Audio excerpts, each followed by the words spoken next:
Hello everyone, how are you all doing? I hope you all are doing great. So today we are going to discuss about concept of solid angle. So before initiating with the concept you must have know about the plane angle. तो basically आज हम लोग discuss करेंगे solid angle के बारे में। तो solid angle से पहले आपको पता होना चाहिए प्लेन एंगल के बारे में। तो प्लेन एंगल का मतलब क्या होता है, तो उससे पहले हमें पता होना चाहिए, जैसे कि हमें मालूम है हमारे फंडामेंटल कॉन्सेप्ट के हिसाब से हम लोग जो एंगल का जो मेजरमेंट परफॉर्म करते हैं वो होता है डिग्रीज में। फॉर एग्जांपल अगर हम लोग देखें यहाँ पर ये जो स्क्वायर के जो चारों जो साइड हो गए उसको हम लोग मेजर करेंगे 90 डिग्री में। सिमिलरली इक्विलेटरल ट्रायंगल, तो यहाँ पर ये जो इक्विलेटरल ट्रायंगल के जो साइड्स हो गए वो होगा 60 डिग्री का, यहाँ पर 90 डिग्री।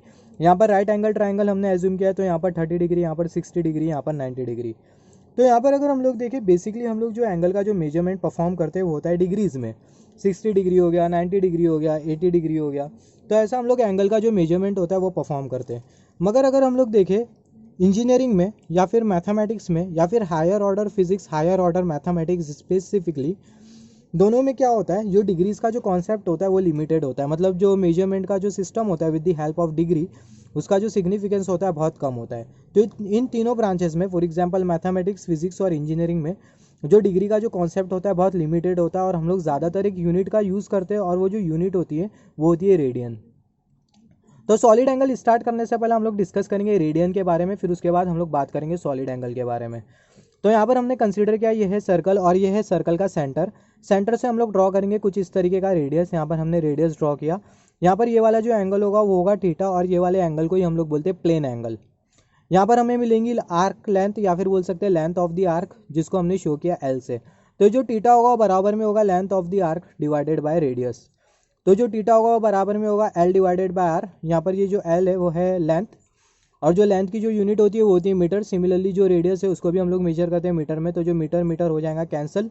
तो अल्टीमेटली जो थीटा होगा प्लेन एंगल वो होगा डायमेंशन लेस क्वांटिटी। मगर फिर भी कन्वीनियंस के लिए हमने एक यूनिट असाइन कर दी है और वो जो यूनिट है उसको हम लोग बोलते हैं रेडियन। तो यहाँ पर ये जो प्लेन एंगल होगा, ये जो प्लेन एंगल होगा इसको हमेशा हम लोग मेजर करते हैं रेडियन में। यहाँ पर ये जो थीटा होगा वो होगा रेडियन में। फॉर एग्जाम्पल एक सिंपल सा एग्जाम्पल हम लोग यहाँ पर एज्यूम कर लेते हैं। यहाँ पर हमने कंसीडर किया ये है ऑब्जर्वर। यहाँ पर हमने एज्यूम किया ये है वन डायमेंशनल ऑब्जेक्ट, ये है पेन। और ये जो ऑब्जर्वर है वो ये पेन को देख रहा है।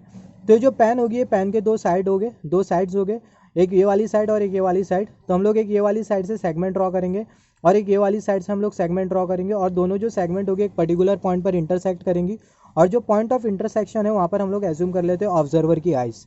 तो यहाँ पर हमें जो एंगल जो मिलेगा, ये वाला जो एंगल होगा वो होगा थीटा एंगल, जिसको हम लोग बोल सकते हैं प्लेन एंगल।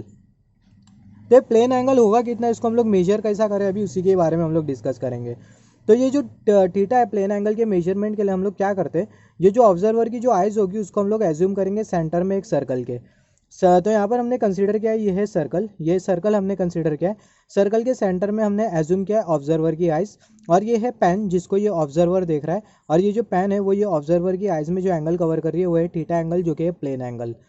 तो अभी हमें ये जो थीटा इसको मेजर करना है, तो इसको हम लोग कैसा इसका मेजरमेंट परफॉर्म कर पाएंगे। हम लोग क्या करेंगे, ये जो लेंथ है, ये जो लेंथ है इसको हम लोग थोड़ा एक्सटेंड कर देंगे, जिसके वजह से हमें सर्कल का मिल जाएगा रेडियस। तो जो लेंथ होगी इसको हम लोग कुछ इस तरीके से एक्सटेंड कर देंगे और ये जो लेंथ होगी लाइन सेगमेंट, ये सर्कमफेरेंस पर जाके इंटरसेक्ट करेंगी पॉइंट ए पर। सिमिलरली यहाँ पर ये वाली जो लाइन सेगमेंट होगी इसको हम लोग कुछ इस तरीके से एक्सटेंड करेंगे और ये वाली जो लाइन सेगमेंट होगी वो पॉइंट बी पर जाके करेंगे इंटरसेक्ट। यहाँ पर हमें जो लेंथ मिलेगी ये वाली लेंथ को हम लोग बोलते हैं आर्क लेंथ। तो जो आर्क लेंथ होगी वो बराबर में होगी, आई मीन ये वाली जो लेंथ होती है वो होती है आर्क लेंथ। यहाँ पर हमने ये जो लाइन सेगमेंट है इसको हमने एक्सटेंड क्यों किया, उसका रीज़न ये कि हमें ये सर्कल का रेडियस मिल जाएगा।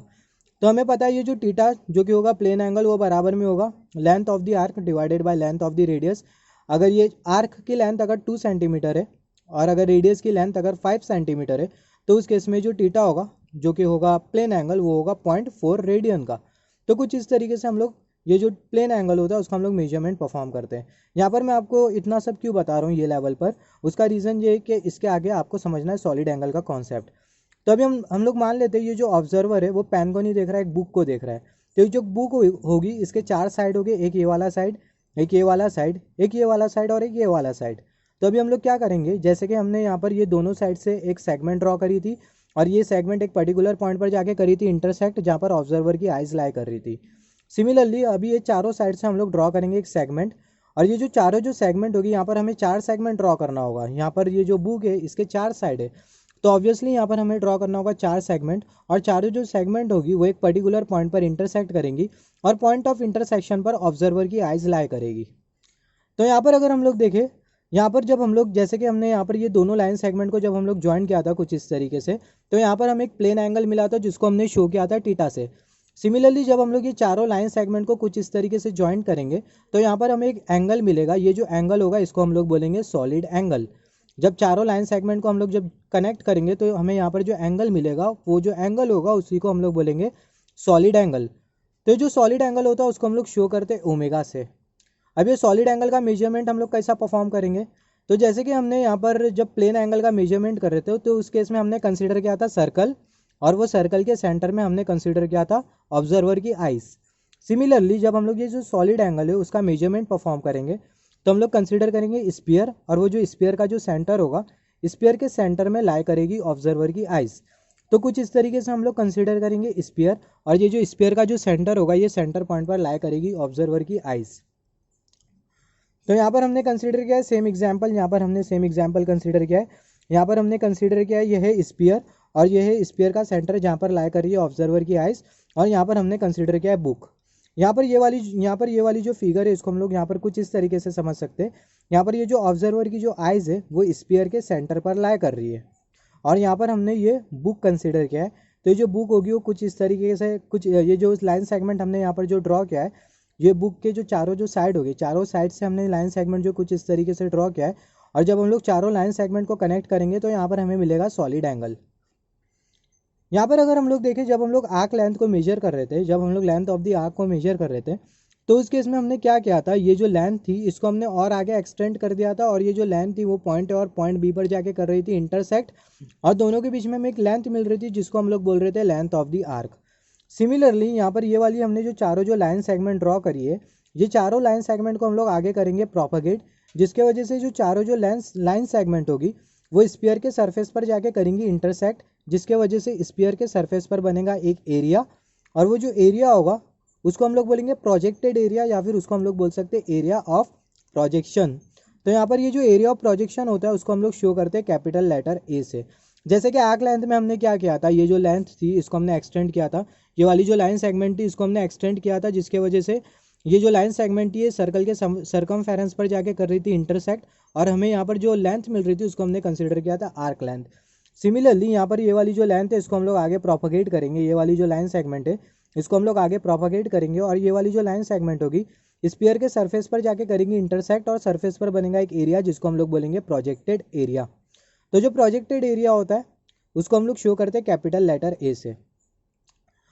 तो यहाँ पर अगर हम लोग देखें, जो सॉलिड एंगल होता है जिसको हम लोग शो करते हैं ओमेगा से, वो बराबर में होता है projected area divided by radius का स्क्वायर। जैसे कि जो प्लेन एंगल होता है थीटा वो बराबर में होता है length divided by radius. Similarly जो सॉलिड एंगल होता है जिसको हम लोग शो करते हैं ओमेगा से, वो बराबर में होता है projected area divided by radius का स्क्वायर। तो जो एरिया की जो यूनिट होती है वो होती है मीटर स्क्वायर। सिमिलरली जो रेडियस की जो यूनिट होती है वो भी होती है metre square. Metre square cancel हो जाएगा, मतलब जो रेडियस स्क्वायर की जो यूनिट होगी वो भी होगी मीटर स्क्वायर। तो मीटर स्क्वायर कैंसिल हो जाएगा। अल्टीमेटली ये जो सॉलिड एंगल होगा वो होगा dimensionless quantity, pure numerical value होगा, मगर फिर भी हमने कन्वेनियंस के लिए एक वैल्यू को असाइन कर दिए, और एक यूनिट को असाइन कर दिए, और वो जो यूनिट है उसको हम लोग बोलते हैं स्टेरेडियन। जो यूनिट होती है वो होती है स्टेरेडियन।